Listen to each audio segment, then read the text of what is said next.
We are back on Get Up, and there's nothing we love more than a play on words. So with Dan Graziano at the Combine in Indy, let's go through the Grazianos. Dan, what is the very latest on Matthew Stafford? Yeah, I like that picture. Listen, Matthew Stafford and the Rams are still, discussing can they work something out with the contract, but he's also been talking to other teams about what a contract would look like if the Rams traded him there. The Giants are the most prominent one. I think the Giants would like to see how this thing resolves itself before moving on to other options. And the hope from the Rams, from Stafford, and from interested teams is that it can be done relatively soon. Another team that's probably going to look to bring in a veteran quarterback, maybe not at this level this offseason, is the Colts. Their GM, Chris Ballard, said yesterday that whoever they bring in will be in an open competition for the starting job with Anthony Richardson, who was their first-round pick 2 years ago but has had trouble staying on the field and has had performance issues when he's been on the field.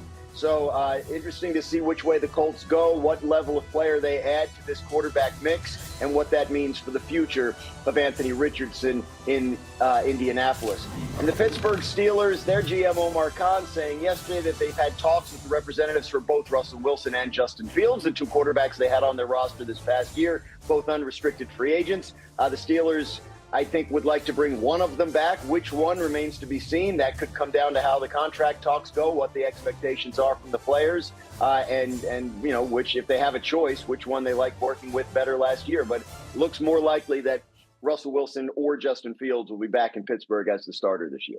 Boy, I hate that approach. And I understand that you just said it, they didn't just say it. But the idea that they're going to make this decision when they're a team that for the last, whatever it is, almost a decade it feels like, have struggled at the quarterback position, and that's been their glaring weakness and has kept them from doing the things that the Steeler fans and the Steeler organization are accustomed to. That, well, we'll see which one we can work out a contract with and all that. I don't get it. I mean, I don't understand, Hasselbeck. Right, Graziano? I mean, let me get Timmy in on that. I think it's fair. You want to be an elite team. They're an elite franchise in the NFL. They've got an elite defense. Are they, no matter what happens, are they elite if they bring back Russell Wilson next year? No, I think there's absolutely a ceiling on them. You saw it last year. Why are we even having this conversation? I don't understand. I don't know. I don't either. That's why, look, I would be very interested in Matthew Stafford. Stafford, I think, would play well there. I think he'd play really well there with how they're built, the things they want to do, who they are on defense. I think Stafford would be a massive upgrade at the position. Dan, I didn't mean to yell at you. Go ahead. No, it's okay.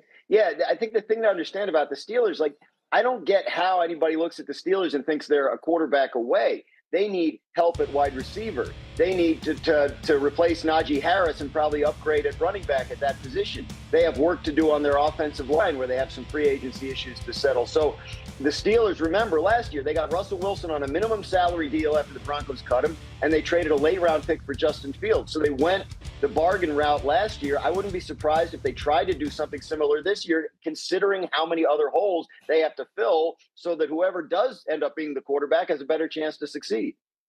Listen, I don't dispute the things that Dan just said about the holes that the Pittsburgh Steelers have, but also remember this. Matthew Stafford, throughout his whole career, has played with a top 10 defense one time. Yeah. One time. He's never had a defense to back him up. This Pittsburgh scenario would absolutely play in his favor. He would elevate guys around him. Do they need other pieces? Sure, you can put other pieces around, but Matthew Stafford has never had a defense. Pittsburgh has a defense. And Pittsburgh, you can't run him back with this. We've seen the Russell Wilson. We've seen the Justin Fields. What is that going to do in the AFC North? Nothing. The Rams aren't a playoff team without Matthew Stafford. They're not. You think about the holes on that team or the kind of the spots where they need to be better.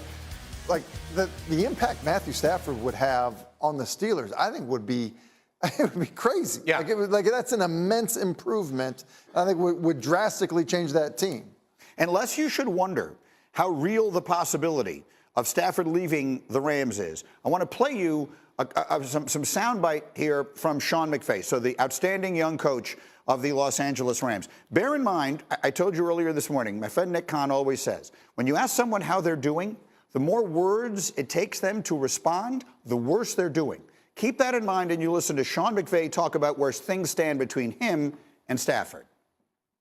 There's no dispute, and let's not get it twisted in regards to anybody wanting him to be our quarterback. Now, there's layers to it.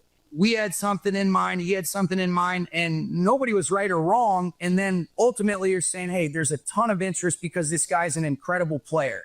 he and I have had great dialogue throughout this process. I know where we want it to be able to end up, but these decisions aren't made in a vacuum, and that's kind of the challenging part about it. But love this guy, and he's been incredible for us. Boy, that was a lot of words, right? I mean, that is a lot of words. There's layers to this. He's got something in mind. No one's right. No one's wrong. Of course there's interest. These things don't happen in a vacuum. I'm not suggesting that there's a problem with the relationship between McVay and Stafford. Don't get me wrong. That's not what I mean. What I'm suggesting is that's a coach who sounds like he thinks there's a real chance Matthew Stafford isn't coming back, which is why this conversation is very worth having, whether it is Pittsburgh. And I wanted to put the note in there on Anthony Richardson as well, because Graziano, that's what they should do. The Colts, they need to save their job. The leadership of the Colts need to save their jobs. They missed on Anthony Richardson. Everyone knew it at the time. It was a ridiculous decision to draft him and start him immediately the way they did. Everyone knew it wouldn't work except them. The one chance they have to save themselves is to bring him in, let him play in a dome in a winnable division. I'm not suggesting it's what I expect to happen, but I actually think that one would make a lot of sense. What do you think of that, Graziano? I don't think the Colts are ready to give up on Anthony Richardson. And I think, this regime that drafted him, if they do give up on him, that's probably dangerous for their job security as well, because you can say, well, what happened? You bet everything on this guy and he didn't work out. Anybody can go trade for a veteran. So I think if the Colts bring in a veteran, I think they will, it would be more, somebody who would compete with Anthony Richardson, maybe push him, maybe play if and when he gets hurt. As opposed to somebody who would just sort of take the reins like a Matthew Stafford. I understand that. I hear you. You're not wrong. I'm just trying to tell you where I think their mindset is. The 49ers drafted Trey Lance were three overall. I think this is where it's interesting. You kind of are half admitting you're wrong when you bring in someone to compete. Right. Like you're admitting that you're wrong because you're competing with that guy, but you're also not like you're not solving your problem. Truthfully, if you're even saying, look, we're open to a competition, you might as well just fix the problem and admit your mistake, which is why Stafford makes more sense than somebody that's on like a 1 year, like, hey, prove you can be a starter deal to actually compete with Richardson. Like you're admitting you got it wrong. You might as well fully admit that you were wrong. You're saying I'm right? Yeah. Yes, you are right. I didn't see that coming at all. Not for 1 minute. D. Wood, final word.